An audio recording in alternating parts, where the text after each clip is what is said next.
Olá, tudo bem? Você que está assistindo a gente aqui no Sororicast, estamos no nosso 3º episódio. Quero agradecer por você estar assistindo e acompanhando a gente. Se você ainda não viu o episódio 2 e o primeiro, vai lá acompanhar, que você vai adorar, porque tá maravilhoso, magnífico. E para você que não conhece ainda a gente, o Sororicast é um podcast, agora é um vlog, como é que você chamou? Vídeo/podcast. Vídeo/podcast, porque você assiste enquanto escuta e escuta enquanto assiste. E aqui a gente compartilha de mulheres do audiovisual, compartilha um pouco da nossa experiência. E é aquilo, né? Sororicast é sororidade, né? Esse encontro das mulheres, compartilhando experiência, suas vivências, dificuldades, conquistas também. E é maravilhoso ter você aqui com a gente. Porém, eu gosto de lembrar também que não é só para mulheres, tá? Então, homens também são super bem-vindos aqui, por mais que seja feito por mulheres, é para todo mundo. Então, você é super bem-vindo aqui para participar com a gente. Eu sou Dayana Ribeiro. Eu sou Vanessa Morgado e temos uma convidada pra lá de especial, como sempre a gente chama mulheres incríveis.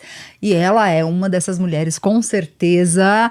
Nani Oliveira, bem-vinda! Maravilhosa. E eu vou falar um pouquinho do currículo dela. A gente pegou as coisas principais. Se eu errar alguma coisa, você me corrige, por favor, tá? Nani Oliveira começou na publicidade em 2012, durante sua graduação em artes visuais. Fez campanhas como Claro, Natura, só, né? Claro, Natura, Minha Casa Minha Vida, entre outros muitos. Em 2018, ingressou na assistência de produção de set com Daniel Caldeira, onde trabalhou em diversos formatos de filmes, como publicidades para Natura, Delicatessen, séries para o Canal Brasil e Globoplay, e, por fim, no longa-metragem Ângela, em 2022, como assistente executiva. E não para por aí, que essa mulher é demais. Em 2018, entrou como secretária de produção na Untitled. Falei certo? Sim. Untitled. Gente, é muito chique. Passando pelos cargos de assistente de coordenação e criativa até ingressar ao mundo da direção. Na produção, realizou filmes para Natura, Nike, Ambev, Citroën, Netflix, HBO, entre outros. Em 2004, abriu com Karin Nantes, produtora executiva e também sócia da Untitled, a produtora Plena, onde atua, que nome incrível, né? Plena, onde atua como produtora executiva e diretora de cena para clientes como Ambev, Stone e Uber.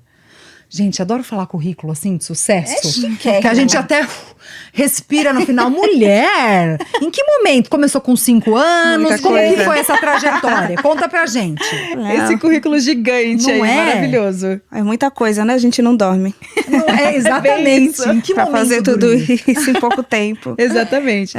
Deixa eu te perguntar, você começou a carreira como assistente de figurino, né? Isso. Você acha que para o que você vive hoje, para sua realidade, trabalho, isso agregou na sua experiência? Te levou até onde você está hoje em dia? Como você associa essa época da sua vida com a que você vive agora? Eu acho que tem muitas coisas que se juntam, né, para fazer a direção. E eu sempre gostei muito de roupas, eu sou bem chata com figurino, direção de arte. E ter começado por esse setor me ajuda a pensar na arte do filme, assim, como um todo. Não só no que os atores vão vestir, mas também em como as cores vão funcionar na tela, em como colocar cor no filme, fazer os looks e tal. Então, acho que foi um bom começo. Delícia. Tecido também, você acaba pensando nesses detalhes também. Caimentos, que aí você acaba pensando não só na roupa, mas os tecidos para efeitos especiais também. Então, o figurino acabou me levando para vários lugares. E ao mesmo tempo deve ser uma loucura, né? Porque assim, você agora tá também na direção, e acho que mais na direção. E aí você olhar o filme e ter que, assim, porque uma coisa é você olhar o geral ali e se preocupar com a direção, mas você teve essa vivência de figurino. Então, sei lá, não dá um nozinho na cabeça às vezes de falar, peraí, calma, tem uma figurinista para esse filme, eu estou agora nessa posição, tal, deixa eu me focar aqui, porque às vezes de querer mesmo meter o bedelho mais do que você, né? Nossa, eu meto o bedelho, sim. Não é querer, né? Você mete mesmo. Não, eu chego a ser um pouco irritante, assim, com com os figurinos, que eu vejo os moods e eu mesma quero mandar foto dos moods. Mas ajuda ao mesmo tempo, né? Não, tem uma hora que sim, o diretor tem que mandar as primeiras referências dele, mas depois você tem que deixar o figurinista trabalhar, e eu continuo lá, olhando, Continua né? como assim, uma assistente de figurino ali também, né? Quando eu vejo, eu tô colocando as coisas na arara, enfim. Olha essa blusa amassada, alguém passa... Acontece. Mas é isso, né? Isso também é você, né? Faz parte. Também faz parte. Quando você entrou na Untitled, você passou por diversos cargos ali, né? Você começou num lugar, foi mudando de... Como que foi essa trajetória também ali dentro? Quando eu entrei na Untitled, eu fugi de outro trabalho, que era na São Paulo Fashion Week. E eu trabalhava... Fugiu? Como na assim? produção de backstage, eu não aguentava mais, assim, porque era muito diferente da forma como eu gostava de trabalhar. E aí, quando me chamaram, assim, para fazer a entrevista, eu falei, é hoje que eu saio daqui. É uma semana. E quando eu fiz a minha entrevista com a Camila, que foi a minha primeira chefe, assim... Aí eu até falei pra ela, já deixei uma pessoa de stand-by, porque amanhã eu já não volto mais pra Fashion Week. Você já estava decidida? Já estava decidida. Aham. E foi muito legal, assim. De primeira, a gente se deu muito bem, eu e a Camila, pessoalmente, profissionalmente, e virou uma relação longa até agora, assim. Além do trabalho de amizade. E acho que é isso. Não sei se eu fugi da pergunta. Não, quanto tempo você ficou lá na Fashion Week? Na Fashion Week, depois na Untitled, você tá até hoje, é isso? Tô até hoje. Uhum. E faz quanto tempo? Vai fazer 6 anos, são 5 anos mais ou menos de trabalho. Eu saí de lá na Fashion Week e fui trabalhar como assistente de coordenação, e na época nem era assistente de coordenação, era secretária de coordenação. E eu cuidava da parte jurídica, de fazer os contratos, enviar os contratos, receber verba. Nossa, totalmente diferente, né? Totalmente diferente. Mas foi muito curioso, porque quando eu conversei com a Camila pela primeira vez, eu falei de onde eu vinha, né? Além do meu currículo, das coisas que estavam escritas. Eu comecei como bailarina, desde criança. Eu fiz balé clássico, depois contemporâneo, fui para as danças brasileiras e dança afro. E aí eu dançava em companhia. E comecei a produzir coisas de dança, escrever coisas para editais. E nas minhas horas vagas eu fazia isso, eu cuidava de editais de amigos e tal. E sempre gostava de ter uma visão assim como um todo, gostava de contar história e me formei em artes. Quando eu fiz a minha primeira entrevista na Untitled, a Camila precisava de uma assistente de coordenação, mas quando passou para Karen me ver, que ela é sócia da Untitled e produtora executiva, ela falou, essa menina não vai durar muito tempo não na produção. A gente vai ter que arrastá-la para outro lugar. Ela falou, não, ela é meio artista, assim, sabe? Não vai dar muito certo ela parada na produção. E aí ela falou, quando ela me contratou, meu medo é que com o passar do tempo você não se sinta bem encaixada nessa ali, né? posição, porque dá pra ver claramente que você tem um perfil mais artístico, não mais criativo. Não é puramente de produção, talvez não funcione. Mas funcionou, e eu fiquei acho que uns 2 anos na produção, assim, 2, 3, de maneira intensa, aprendi várias coisas, inclusive coisas de financeiro, mais coisas jurídicas, produção de set também, foi uma escola, assim, intensiva, a produtora. E aí chegou um momento em que eu comecei a falar mais e me sentir mais confortável de falar com alguns diretores sobre tratamento, né, que é a primeira pesquisa que se faz para concorrer a um filme. E comecei a falar sobre os filmes em si, né, o perfil de cada diretor e tal. Eram conversas soltas, mas chegou um momento em que eu comecei a falar mais com uma dupla de diretores, que é a Jungle, e acabei desenvolvendo essa parte criativa do audiovisual. E aí chegou um momento em que falaram, cara, acho que é melhor você sair da produção, vai pro criativo mesmo. Vamos arrancar Já que você não estava indo, né? Acharam que você ia, aí você não foi e falaram, então vem. Continua aqui, né? E antes tinha isso, né? O núcleo de produção da Untitled é muito forte, é uma produtora só de mulheres, né? Nos cargos fixos. Tem diretores homens, mas o resto são só mulheres mesmo. E tinha o lance de produção e tinha os diretores. Não tinha um setor criativo antes. E aí começaram essa vaga comigo. Uau, então eu fui precursora de um cargo mesmo ali, de um, né? Lá, sim, eu acho que... Porque os assistentes criativos, eles são freelancers, né, na maioria das vezes. Você chama um assistente criativo para fazer uma pesquisa, outro para fazer o layout e tal, e eles trabalham por job para os diretores, e não tinha uma pessoa que organizasse todas essas pessoas, todos esses portfólios de acordo com o perfil de cada diretor. E aí eu comecei a fazer isso lá. Eu não sei como é em outras produtoras, eu sei que tem pessoas que fazem pesquisa direto, mas o meu cargo é um pouco mais amplo, né? Vai do início, que é esse tratamento, até fazer pesquisa de locação de acordo com o roteiro do filme, pensar algumas coisas do filme, da estética na direção de arte, e aí acompanhando pouca a galera coisa, né? até Bem tranquilo, assim, quase nada, né? Você Incrível, quase não né? tem preocupação, né? Não, Mas você gosta, né? É isso que eu Eu falo, gosto, parece que você sim. gosta muito, né? Sim, eu gosto muito de pesquisar coisas, acho que eu sou muito curiosa e também eu gosto de questionar questões sociais mesmo, né, da publicidade em si. Porque você pode olhar um roteiro pelo produto que ele oferece, você pode olhar o roteiro pela estética que ele oferece, mas a gente tá trabalhando com o imaginário de pessoas.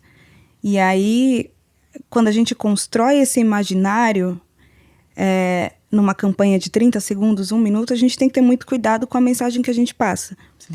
Então, eu gosto de olhar os roteiros para poder falar, isso daqui é meio machista, isso aqui é meio racista, hein, galera? Tem uma Isso crítica daí... social, né? Eu acho que é meio perigoso, hein, para a classe trabalhadora, que, né?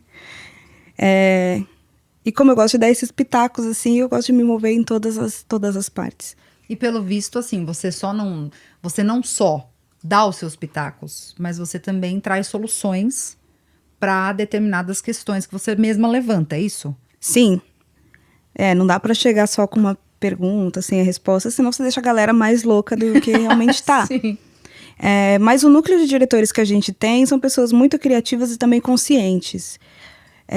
Então, quando a gente levanta qualquer questão, eles já propõem coisas, né? Eu não preciso pensar nisso para eles. Muitas vezes eu só levanto a bola mesmo e eles resolvem dentro do próprio tratamento.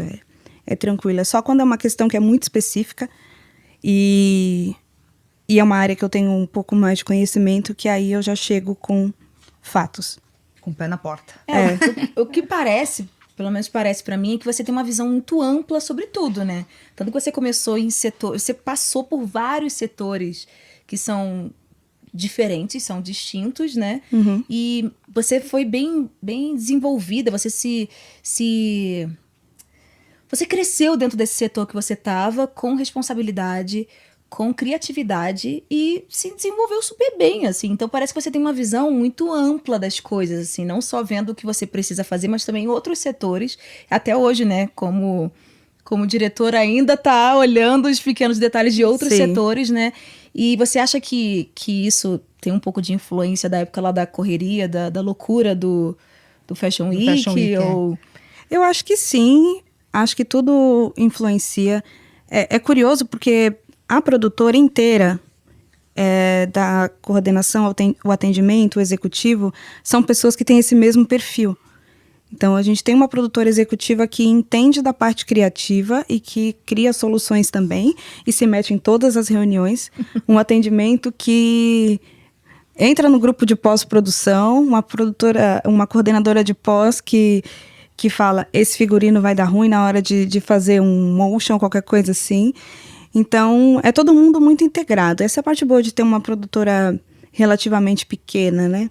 Porque você tem mais espaço para se relacionar com tudo. Sim. E são pessoas que têm vidas diferentes, backgrounds diferentes. O meu... Para chegar nesses lugares, acessar esses lugares sensíveis, eu acho que se deve a tudo, assim. Eu comecei no balé clássico, onde você não só dança, você tem que interpretar também. Então, você tem que aprender um pouco sobre atuação, sobre literatura, para poder fazer um personagem, senão você Fica vazio, você né? não Só uma dança, você não técnica, sai do né? coro, nunca. Se você não souber interpretar e ler bem o que está acontecendo. E aí, depois, passando por esses momentos de trabalhar em eventos como a Fashion Week, ou depois que eu me formei em artes também, cheguei a trabalhar na Bienal e em biblioteca. Uau! Lance de contação, Figurino. de contação de histórias e tudo mais. Eu acho que são diferentes setores, mas o objetivo é o mesmo, é sempre contar uma boa história, né? Nossa, incrível. E sempre do lado muito mais criativo do que burocrático. Eu tenho essa sensação, é isso? Sim. O burocrático era essa porta de entrada na produtora. Também é algo que eu gostava de fazer, eu virava a noite fazendo e não achava ruim, assim. Como eu disse, eu sou bem curiosa e eu gostava de saber sobre as leis, eu gostava de saber sobre o contrato, que eu pensei assim, no dia que eu assinar um contrato milionário, assim, eu vou saber todas as cláusulas. Ninguém vai me enrolar. E ninguém me pega, assim. Hoje em dia, até para alocar a minha casa, assim, eu pego o contrato e demoro 2 dias para devolver. Tá certo. Exato. Foram coisas boas que eu aprendi na produção. E para dirigir, né, que você tem que falar com diferentes setores e tem diferentes dificuldades e limitações dentro de um tempo de 12 horas para se resolver, é muito bom ter essa experiência de produção para poder entender o lado das outras pessoas também. Claro. Porque tem diretores que são simplesmente criativos e criam vários problemas que eles mesmos não sabem resolver, jogam. Nem se importam enquanto isso vai demorar pra, né? Não tem essa noção e aí o filme fica um negócio assim gigantesco, caríssimo e não sei o que lá. E às vezes nem chega no resultado que poderia ter sido mais simples. Eu acho que ter essa visão de produção é legal com a empatia, né? Com as pessoas, mas ao mesmo tempo entender o que funciona e o que não funciona, né? Claro, na O que- prática. Sim, O que pode ser feito com 200 mil reais e o que pode ser feito só com 1 milhão. sim. Eu acho que é... Show. E aí isso acabou te levando para um longa-metragem, que é o Super, Ângela. né? Nossa, longa. eu pulei de paraquedas nesse longa-metragem. Conta pra gente, que a gente quer saber, porque as histórias... Eu pulei de paraquedas. Eu trabalhei com o Daniel Caldeira antes de entrar na Untitled. E foi assim que eu conheci o grupo Papac. A Untitled está dentro do mesmo grupo, mas quando eu trabalhei com o Daniel, eu trabalhei com outra produtora, que era a Delica. E eu aprendi muitas coisas de produção com ele. E eu era aquela assistente que ficava grudada, e na época a gente morava até relativamente perto, e tinha umas coisas assim, de mandar nota fiscal meia-noite na minha casa, assim, uma buzina, então, entregar isso aqui. Caramba. E aí a gente criou essa amizade, essa confiança, né, no trabalho um do outro e tal. E quando o Daniel migrou, que ele era diretor de produção e agora ele está fazendo produção executiva, esse filme era grande e ele queria chamar pessoas que ele confiava, amigos e tal. E aí ele me chamou para produção executiva, a assistência. Só que eu tava fazendo publicidade, assim, dos outros diretores a rodo. Não tinha agenda. E Tava aí na eu loucura falei, gente, absurda. eu fiquei, como é que faz isso daí? Mas eu falei, bom, conversei com a Karen, aí tinha uma brecha de tempo, mas era para ver o que ia acontecer. Eu falei pro Daniel, eu vou ficar só na soft pré e que vem antes da pré, eu não vou para set de filmagem e não dá. Quando intensificar a coisa, eu não posso entrar. Mas eu basicamente ajudei a organizar as coisas de transporte, esse sistema de transporte, alimentação das pessoas, que para mim isso era rápido de resolver, assim, contratos e ajeitar a documentação do filme antes do resto da equipe entrar. Então, fiquei nessa primeira parte. E quando eu falei que eu precisava sair, por questões de agenda pessoal e profissional, coloquei 2 amigos que eram de confiança e que ficaram no projeto até o final, mas eles nunca tinham trabalhado em longa-metragem, então mesmo longe, toda vez que acontecia alguma coisa, me ligavam Era com você para poder resolver, que era tanto de controladoria quanto de produção executiva de fato, assim, era uma loucura. Você estava como assistente de assistente. É consultora dos assistentes. Consultora para BOs. Para BOs, é. Consultora para BOs. Pô, Para mas BOs. que legal, né? Porque foi a sua primeira experiência, vamos dizer, em longa. Foi a minha primeira. E já foi um longão, né? Foi. Uma superprodução. Uma e tal, superprodução, e tal. E foi muito legal porque eu entrei como convidada nessa equipe e consegui colocar pessoas que eu gosto muito no meu lugar. Precisou de 2 para fazer meu lugar. Vamos deixar claro, tá? É fácil pra você, não é que seja fácil o trabalho. É que não, ela você- falou, né, ela falou, então, porque eu só organizei a alimentação os e contratos, transporte. os não sei o quê. Que isso é rápido pra mim. Eu pensei, Todo meu Deus. Todo o documento do filme, só isso. Rápido. O jurídico, o criativo, Não, é tranquilo porque tem a controladoria que segue com todas as coisas, tem os modelos e tudo mais, então é só verificar. E tem o resto da equipe de produção que consegue agilizar esses documentos. Então é muito mais, sei lá, é uma fração das coisas. Sim. Não é tudo. Perfeito. Agora vamos falar também, porque a gente tá falando das coisas bacanas, das glórias e tal, mas vamos falar um pouco também das dificuldades, assim, o que você poderia dizer que no seu início nesse mercado, né, do audiovisual, quais foram os principais desafios como mulher, negra, jovem, né? Então, conta um pouco de como foi tudo isso e como você lida até hoje, assim, né? Uhum. Eu entrei no Instituto Criar quando eu tinha 17 anos, que é uma ONG, né? Na oficina de figurino. E eu não tinha muita noção do que fazer no audiovisual, porque eu era só uma pessoa que gostava de assistir cinema. Nunca tinha feito nenhuma oficina de câmera na adolescência. Então, eu ia perguntar isso, mas por que caiu nesse mercado? Foi por isso? Você gostava de cinema, você já gostava de assistir. Já. E você queria, de alguma forma, fazer parte disso. Entrar, mas assim, na minha cabeça antes era como atriz, né? Mas não rolou.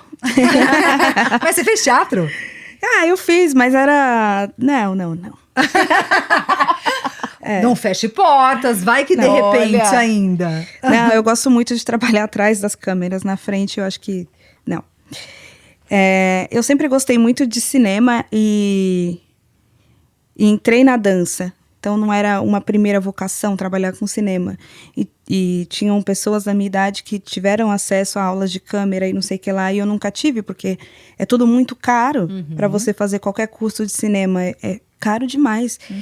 E eu não tinha esse dinheiro, né, quando eu era adolescente, porque eu nasci e fui criada no Campo Limpo, no extremo da Zona Sul, no meio da favela. E vivia de projetos sociais, porque não tinha dinheiro mesmo para pagar nenhum curso. E quando entrou essa oportunidade de ir para o Criar, e eles ainda pagavam um salário mínimo, eu falei, olha, Maravilha. 17 anos não preciso fazer nada, assim, porque que minha mãe queria que eu me formasse, eu dei um migué nela e não fui. Então, deu para segurar minha mãe por 1 ano esse curso. E eu sempre gostei de cinema, mas nunca pensei que pudesse fazer. Porque antes eu pensava, a pessoa tem que saber mexer numa câmera para fazer filme. Não exatamente. E aí eu saí do Instituto Criar e já fui direto trabalhar com figurino em publicidade. O primeiro choque você vê behind the scenes de filmes, você vê biografias de diretores, você vê que tem um glamour ali. Quando você entra num set de publicidade onde tudo é muito rápido, e você está vendendo um produto, você não está fazendo uma história por fazer, sabe? O objetivo é outro. Aí você fica, poxa, né? É mais simples, né? A imagem, não sei o que lá. E como eu entrei muito nova, e sendo uma mulher preta, periférica, eu tinha um lance de ter muita timidez. Eu era muito fechada e eu tinha muito medo das pessoas estourarem comigo ou me tratarem mal, de ser humilhada, qualquer coisa assim. Que não adiantou muito ter esse medo, porque acabou acontecendo mesmo, né? Na época que eu comecei, ainda não tinha... O compliance ainda não era tão forte. Então, as pessoas achavam que podiam te tratar do jeito que elas queriam. Então, se você errasse qualquer coisa, era um gritão, assim, do outro lado do set. Ou tava como assistente de figurino e falavam, camareira, abaixa aí, faz essa barra. E aí eu virava e falava, mas eu não sou camareira, eu não sei fazer a barra. Porra, então chama alguém que sabe fazer. Era tipo assim, sabe? Sim, opa. Era meio violento até. Exatamente. Muitas vezes, né? Violento mesmo. Não era um susto, porque quando você vem da dança também, as pessoas não te tratavam muito bem. Compliance salvou de geral, assim. Santo compliance. Menos traumas. E a rotina do balé já era rígida, da dança contemporânea também. Então, eu já estava acostumada a ouvir certas coisas. Mas quando você chega num set de 80 pessoas e o set para ouvir o seu esporro, é pior ainda. E você sabe que, sendo uma mulher preta e periférica, você não é filho de ninguém, não é irmão de ninguém. Então, ninguém vai te defender. E você vê pessoas que fazem coisas piores do que você ali, ó. Sendo tratado de outra maneira. A galera passava a mão legal, assim. Ou você fazia todo o trabalho e aí outra pessoa levava o crédito e você não podia nem falar que você fez, sabe? E até hoje, assim, eu tenho uma questão de entender as coisas que eu faço e poder falar sem pensar que eu tô, sei lá, me vangloriando. Porque antes era isso, era quase proibido você falar o que você sabe fazer. E você vai criando até questões internas ali, que você vai, né, juntando aquelas coisas, você precisa depois lidar com isso, é o que você falou. Hoje em dia eu faço questão, né, de olhar para o que eu faço, exatamente por muitas vezes você ter feito e ninguém ter olhado, né? E ninguém ter valorizado muitas vezes, né? Sim. É um lugar de se respeitar também, porque não te respeitaram um dia, agora você se colocar num lugar de respeito, de falar, não, eu tenho esse crédito, eu tenho esse lugar, né? Sim. Não, mas foi difícil chegar num lugar mais tranquilo, de poder reconhecer o que eu faço, né? E aí tiveram esses períodos que foram um pouco mais difíceis, de set, de filmagem, de rotina de filmagem, porque eu não sabia que você poderia receber mais se você fizesse horas extras, então eu não recebia nada. Não sabia sobre piso salarial, sindicato, todas essas coisas e era bizarro. Até eu chegar num momento da minha vida em que eu não aguentava mais, eu falei, eu não quero mais trabalhar com audiovisual, não é para mim. Aí eu voltei a trabalhar em bibliotecas, voltei a fazer espetáculos de dança e não sei o que lá, fui fazendo outras coisas. Até que uma amiga minha me chamou para cuidar de um teste de VT. E aí era um produtor que tinha filmado fora e tinha acabado de voltar para São Paulo. E aí ele viu a minha experiência e falou assim, por que você não faz o filme inteiro? E foi o Daniel Caldeira. E aí, quando eu comecei a trabalhar com ele, isso foi, sei lá, uns 2 anos depois que eu tinha parado de fazer audiovisual. Aí eu entendi que daria para trabalhar de uma outra forma, de uma maneira respeitosa. Uma outra forma, caramba, sim. Porque você achava que tudo era assim e que não tinha outra forma. Eu pensava que, todo mundo escroto e acabou. É isso aí. Não quero mais isso, não dá não. Então Vou embora. Para mim. E aí quando eu voltei e comecei a trabalhar com o Daniel, eu vi que não. Daria para trabalhar de maneira respeitosa, de saber quais eram os meus horários e se ultrapassasse, receberia mais por isso e tal. E aí eu fui aprendendo a trabalhar com dignidade ali. Nossa, e que perigo, né? Porque se, por exemplo, você não tivesse tido essa oportunidade, você poderia ter abandonado ali um sonho, um desejo de criança, adolescente. Sim. De algo que você de fato ama e amava, por conta de ter sido escroto, né? Várias pessoas terem sido escrotas e no set e tudo mais. Toda a experiência ruim que você teve podia ter matado seu sonho. Não, e potencial também, né? Não somente um sonho, mas um lugar onde você tem propriedade, tem talento, mas também tem habilidade para isso, né? Dá para ver o quanto você sabe fazer o que você faz. E aí você teria morrido por conta de pessoas que enterraram realmente o seu talento, né? Sim. Quantas pessoas também estão perdendo essa oportunidade? Essa é a pergunta que eu faço. Quantas pessoas não deixaram de fazer o que gostam, amam, têm habilidade, têm talento, vocação, por conta disso, né? Muitas, porque eu saí do Instituto Criar e aí são jovens periféricos e tal que ingressam para esse mercado. E eu tenho muitos amigos, assim, principalmente que fizeram cabelo e maquiagem, que trabalham em salão hoje em dia. Não trabalham mais com audiovisual porque não deram conta, por conta da pressão e das humilhações e tudo mais, exploração. Preconceito. Com valor. Com preconceito, principalmente. Eu tenho muitos amigos que desistiram, assim. E aí, quando eu encontro pessoas que estudaram comigo, sei lá, 5 ou 6 num set. 5 ou 6.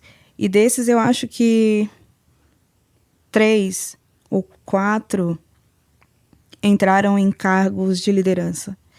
Tenho 2 amigos que entraram para a direção, uma que está na direção de arte e um que é produtor de objetos, só. O resto continua nessa coisa de ser assistente, fazer freela e tudo mais, assim. Foi muito difícil para geral, assim, virar carreira. Mas Porque você acha que melhorou? Você sente que de onde você, né, quando você começou nesse mercado, com todas essas dificuldades, para hoje, você acha que nesse aspecto, né, quando você olha pessoas que não tiveram as mesmas oportunidades que outras pessoas têm por questões de vir de uma comunidade, de vir de um lugar de maior pobreza, de dificuldade de ter acesso, por ser preto, né, preta, você acha que isso mudou, melhorou, ou você acha que é só um discurso ainda? tem melhorado, mas a passos de formiga. Eu acho que o mercado se abriu para um novo nicho de consumidores, que são consumidores periféricos e pretos, que sempre existiram, mas agora eles entendem que essas pessoas têm poder de compra. Por isso é bom espelhar essa imagem no vídeo. Por isso que eu acho que tem mais campanhas que dialogam com o mundo do funk, por exemplo, se você vê campanhas da Lacoste e tudo mais, porque já entenderam que tem pessoas pretas que têm dinheiro para comprar. Então, ver os modelos ali é legal e tal. Tem mais campanhas de beleza, que tem mais pessoas pretas, porque todo mundo agora entendeu que pessoas pretas acabam consumindo até mais produtos. E tem mais problemas de saúde não, né? Problemas de pele que precisam ser pensados. Então, esse mercado farmacêutico e tudo mais também está entrando nessa e está colocando pessoas pretas. E agora, nos últimos anos, a galera já entendeu que colocar modelos e atores pretos é legal, mas quem é que está pensando essas campanhas? Porque saem uns equívocos assim, gigantescos de campanha.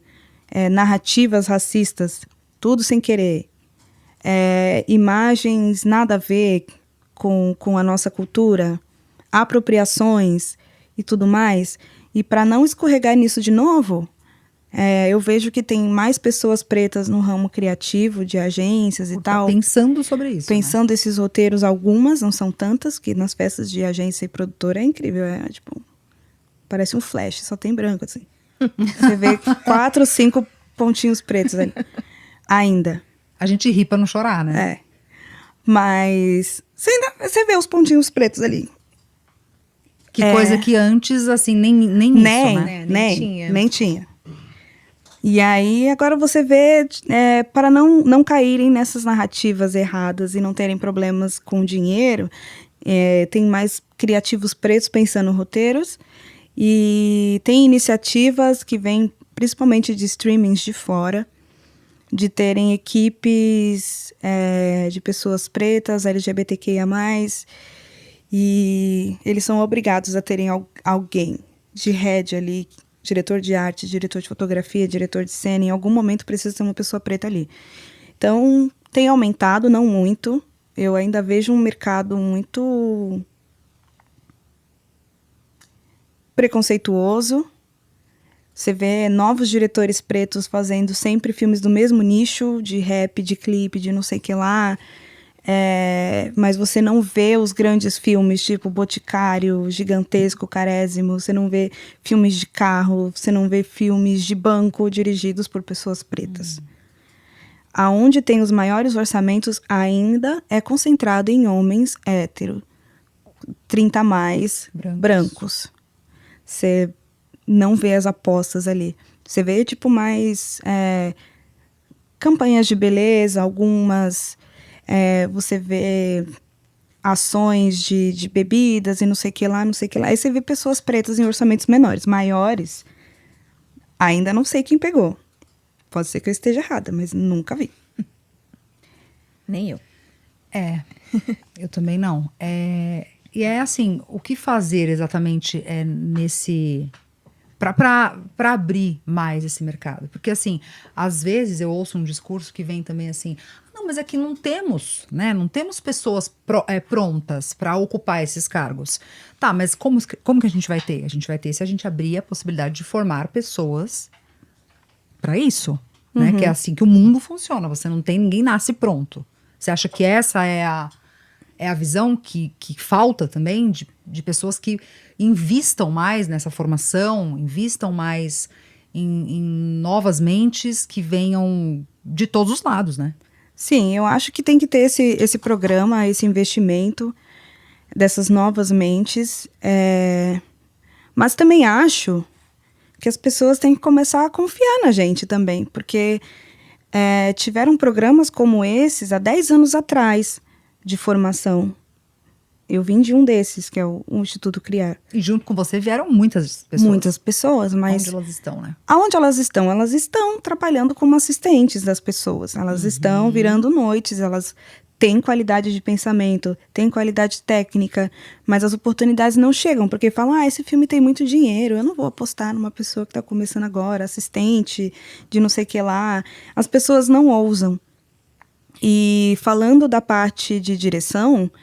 Aí eu já nem acho que seja uma questão de produtoras, sabe? É um problema de produtoras. Porque eu vejo que tem muitas que têm diretores pretos. Mas, quando você manda o portfólio dessas pessoas, vai ter um filme ou dois só de publicidade, por exemplo. O resto é clipe ou é independente, porque é a oportunidade que a gente tem. E aí você manda... você fala que essa pessoa existe para uma agência. Você fala que essa pessoa existe para um cliente, eles não querem fazer filmes maiores com essas pessoas. Então, eu acho que... Caramba, que difícil, hein? Tem no mercado, tem nas produtoras, mas na hora de prospectar filmes, ninguém nunca pensa na pessoa preta. Na hora de direcionar projetos, nunca pensam que uma pessoa preta pode fazer um comercial de banco, por exemplo. Mas se chega uma campanha assim... sei lá, de R$10 para uma ativação num festival, aí fala, tem que ser todo mundo preto na equipe, o diretor também. Caramba. Acabam mais embaixo. Acabam só olhando para a causa quando é interessante para eles, né? Não é uma motivação genuína, né? É um lugar de... Cumprir. Olha, às vezes até mostrar para outras pessoas, de tipo assim, olha nós como nós somos aqui representantes, né? Mas às vezes não é exatamente essa a motivação. Acho que o grito teria que ser essa mesmo, né? Isso que você fala, dê oportunidade. Confie na gente, né? Assim. E eu falo esse grito como mulher, não como mulher preta, mas como mulher, e vocês, né, como mulheres pretas, de confiança mesmo, de assim, confia, porque a gente sabe resolver, né? Exatamente. Sim.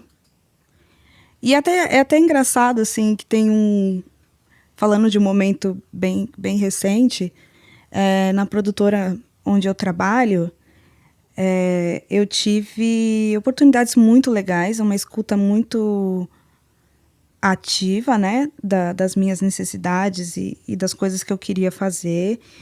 E aí eu percebi esse impasse de ver o quanto a equipe da produtora, o executivo da produtora, se esforçava para poder fazer a carreira caminhar e ter os filmes e tal, mas não tinha muito essa visão de mercado. E aí agora eu estou finalizando um projeto que é sobre pessoas pretas e que é com uma agência bem legal e que tem um cliente legal e que vai ter uma projeção interessante. E aí, quando eu falei desse filme para os meus amigos, que também dirigem, também estão em outros lugares, para eles era quase uma utopia. Falaram, mas como assim? Você pegou esse roteiro? Nossa, amiga, mas... Como que você conseguiu? É muito louco. Que doido, né? Olha, as mesmas pessoas que, inclusive, viram e sentiram na pele, muitas vezes, tudo isso que você contou. Uhum. Então é difícil, às vezes, até para as próprias pessoas Entender, né, como... Entenderem. E o quanto de confiança você precisa ter nesse momento para dizer, sim, peguei, vou dar conta e sei, faço, e é isso, né? Então, e aí, enfim, o mais legal desse projeto é que quando eu comecei a chamar pessoas para fazer, assim, todo mundo foi com muito coração e muita vontade, porque além de ser um projeto num formato um pouco diferente do normal, tem uma temática forte e um roteiro forte. E não é comum pra gente. E aí eu achei estranho, tipo, se fosse um diretor branco fazendo um filme de 3 milhões de reais e ele chamasse os amigos dele pra fazer, eles falariam, mais um. Mais um normal. E aí, dia comum. E aí, quando eu chego com um filme que tem uma narrativa legal e eu falo, quero fazer com alguns amigos, e aí eu chamo os meus amigos pretos periféricos pra fazerem comigo, é tipo, nossa. Meu Deus! É. E você quer falar sobre esse projeto ou não pode dar mais do que o que você já deu de spoiler? Não, eu não posso dar muito spoiler. Tá, depois quando puder, é o que a gente falou pra outra convidada. Fala pra gente, porque a gente ou fala aqui no podcast, ou a gente também divulga, ajuda a divulgar, a falar sobre o que você tá fazendo no projeto e tal, tá? Tá. Estamos abertos. Eu vou tentar falar sem dar grandes spoilers, sem entregar muitas coisas, mas é um projeto muito importante para uma causa que vai de encontro com o tratamento no setor de saúde com pessoas pretas, né, um viés do racismo na medicina e, consequentemente, o número de corpos pretos disponíveis, né, para estudos nas universidades, porque são corpos pretos. E esse projeto, ele chegou com um roteiro estruturado, mas eu tive a liberdade de colocar situações pessoais. E o mais louco é que eu perdi minha avó em julho do ano passado. E o caso acabou estourando, assim, por negligência médica, porque ela não fez os exames que deveria ter feito no período que deveria ter feito e tomou remédios que alimentaram uma bactéria ao invés de matar. E aí ela faleceu em julho. E eu recebi esse roteiro em dezembro. Uau. E aí eu tive a oportunidade de colocar situações que eu passei com minha avó, inclusive de médicos não quererem tocar no corpo e achar um corpo estranho e essas coisas, sabe? E aí esse filme vai falar um pouco sobre tudo isso. E já tá por aí. E é um longa, é isso? É um longa? Não, é um curta. Um curta, É um tá. curta curtíssimo. Ele deveria ter 2 minutos, mas agora ele tem quase 6. Nossa! Aceitaram o meu corte longo. Que maravilha, que ótimo, parabéns. Mas porque tem muita coisa pra contar, né? Tem muita coisa, pra contar. é um projeto muito potente. Eu quero muito falar sobre ele mais pra frente e os desdobramentos desse projeto, que eu acho que é bem poderoso. E é uma boa forma de inaugurar minha carreira como diretora solo, porque eu já tinha feito coisas como dupla, já tinha feito coisas menores, e eu acho que esse é um filme que é um marco, assim, na minha carreira. Nossa, Incrível. deve estar super ansiosa. Até eu fiquei aqui ouvindo. Ai, eu falei, quero ver também. depois fala pra gente, a gente volta. A gente nem falou da Plena ainda. A gente nem chegou aí. A gente nem chegou aqui, Ó, tá? A produtora vai A expulsar produtora tá gente. mandando a gente já agilizar. Então fala, você consegue falar falar da Plena, assim, fala da Plena. fala da Plena rapidamente, um ano passando Queremos pela saber. Plena. Já que você é tão plena. Fui brega agora, mas tudo bem, vai. Há 2 anos atrás, mais ou menos, foi em 2023, no final de 2023, eu tive uma conversa com a Karen sobre oportunidades. E aí a gente estava falando, a Untitled, ela tem um perfil, assim, que ele é um pouco maior de filmes, né? São produções maiores, tem uma estética mais refinada. Mas o mercado tem chamado a gente para fazer coisas muito diferentes. São cases, são peças digitais Instagram, para TikTok, são experiências para sites e não sei o que lá. E naquele momento a gente até fazia, mas seria interessante dar uma atenção para esses formatos, esses novos formatos. E aí eu pensei, se a gente abrisse uma coisa assim, que só atendesse isso, e a gente teria oportunidade de fazer clipe, não sei o que lá, e chamar pessoas novas, que a gente nunca trabalhou na Untitled, porque a gente sabe que tem uma pressão de entrega e que não dá para testar em todos os momentos. Correr risco ali. Mas se a gente tiver um selo menor, a gente consegue testar essas pessoas e tal. E essa também era uma vontade da Karen. Ela sempre quis. E, inclusive, na parte criativa de se aventurar a construir uma carreira como diretora, sendo uma mulher preta e tal, a Karen é uma das minhas maiores incentivadoras, assim. Legal. Então, todos os projetos, assim, a Karen e a Camila sempre falam, vamos lá e tal. E queria expandir esse dom que ela tem de agrupar pessoas num outro selo. E aí nasceu a Plena.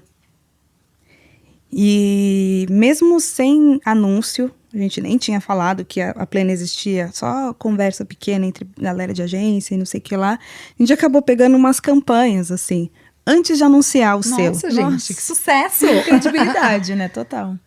E aí eram esses formatos. A gente fez um vídeo que era uma experiência para Uber, que acabou virando uma página de um site deles, que era dos 10 anos, experiência com 10 pilotos, e aí tinha entrevista, tinham eles no carro de drift como carona e tal.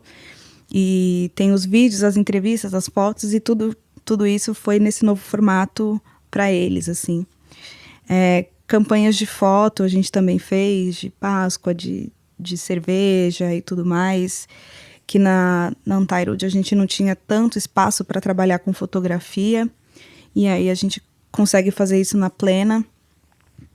Então, todos os formatos mais novos, mais loucos, experiências em eventos e não sei o que lá, a gente tenta levar para a Plena, e o formato mais cinematográfico ou mais publicitário, assim, de televisão e cortes de 30, 60 segundos, a gente vai para Untitled, que é mais... E a Plena, tem mais então, estrutura. conseguiu abrir a oportunidade também para esses novos talentos, que era esse a sua vontade, é isso? Sim.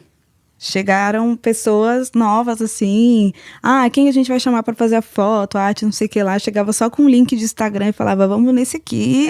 Que eu confio, eu conheço. Vambora. É diferente do sistema publicitário normal, que Claro. você tem que pegar um portfólio mesmo e tal. A gente entende as entregas e as exigências dos clientes, né?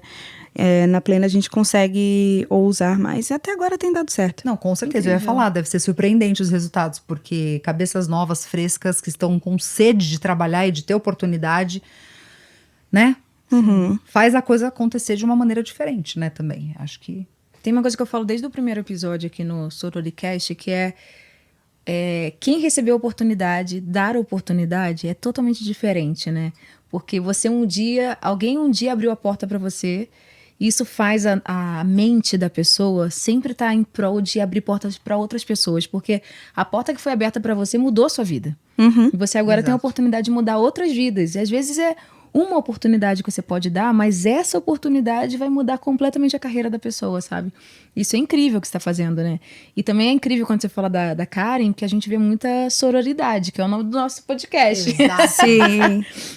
Que é esse lugar de uma mulher puxando a outra, uma Parceria mulher ali mesmo, né? bora, tô com você, a gente tá junta, vamos fazer, vamos acontecer. E eu queria que você compartilhasse com a gente se teve algum outro momento na sua carreira que você compartilhou dessa sororidade, recebendo ou até também dando para outra pessoa, ou até nesse momento agora da Plena também, que você queira compartilhar com a gente.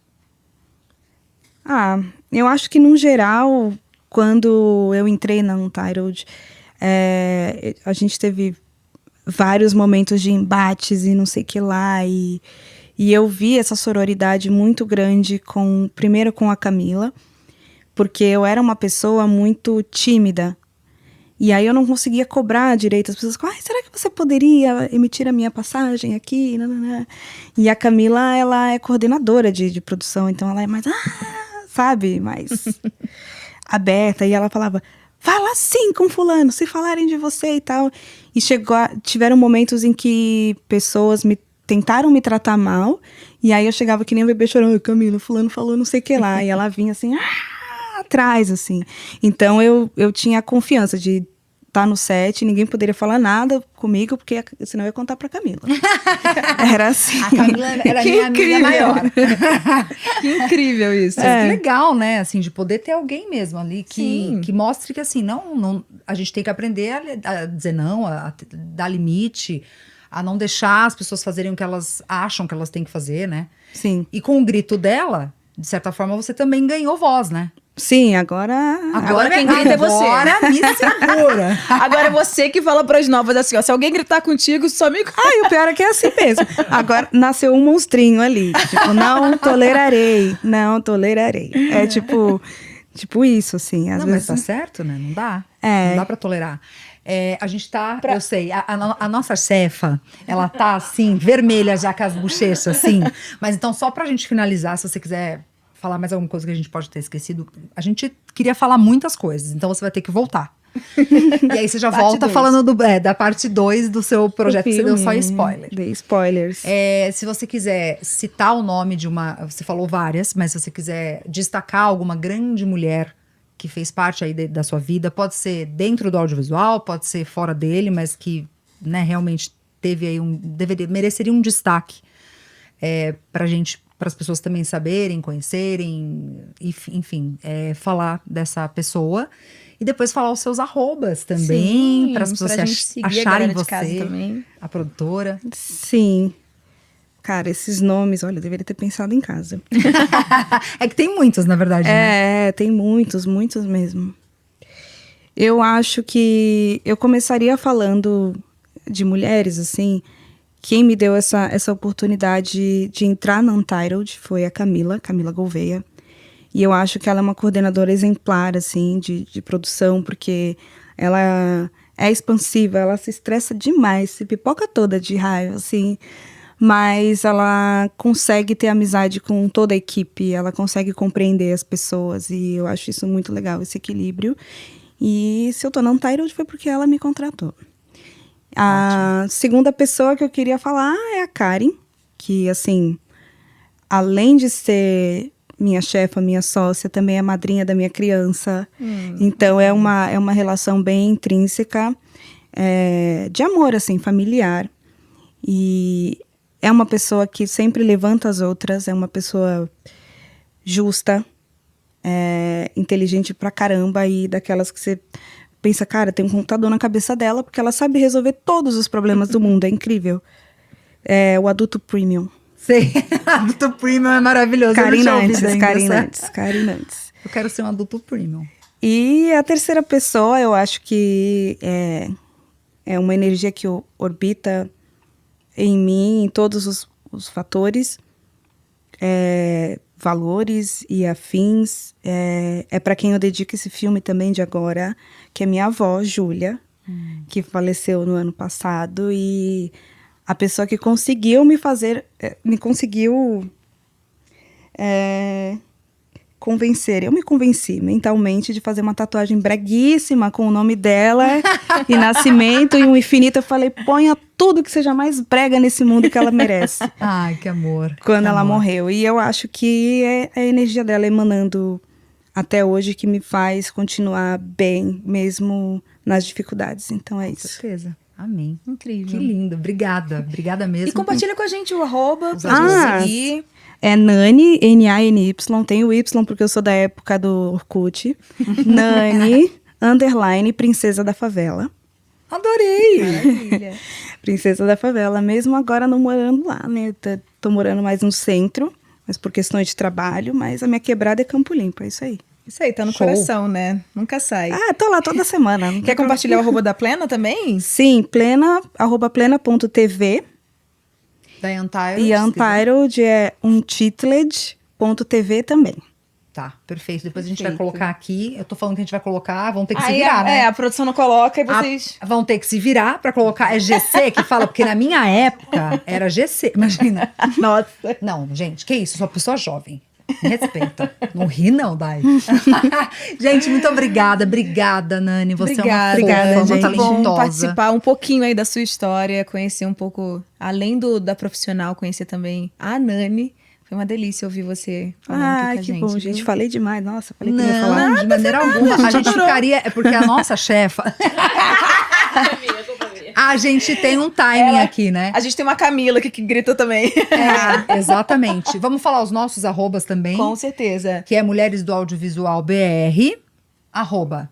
O meu pessoal, Pode falar. dairibeiro.voz. E Vanessa Morgado com W. Vanessa, no caso, né? Com W. Vanessa, igual a Camargo. O Anessa Morgado. Igual a Camargo. Isso, igual a Camargo, exatamente. Obrigada, gente. Estaremos aqui em breve com novos episódios. No mesmo bate-canal, no mesmo horário não, porque depende Horário do horário. como você quiser. No mesmo É livre. bate-canal. Então siga, compartilhe. O que mais que pode fazer? Pode ajudar. Pode apoiar também, Apoiar né? também. Financeiramente. Ou se você compartilhar esse vídeo também, esse podcast, você tá ajudando muito a gente Muito, também. muito. Mas você também pode comprar uma de nossas cotas no nosso site. Exato. E vai ajudar pra caramba a gente a continuar aqui, hein? Tem mais episódios. Se inscreve no canal, compartilha de verdade, gostou, manda pros amigos, manda pra galera, pra todo mundo assistir, porque isso vale muito pra gente. Comenta. E é isso, tamo junto e até a próxima. Até. Obrigada, gente. Obrigada, gente.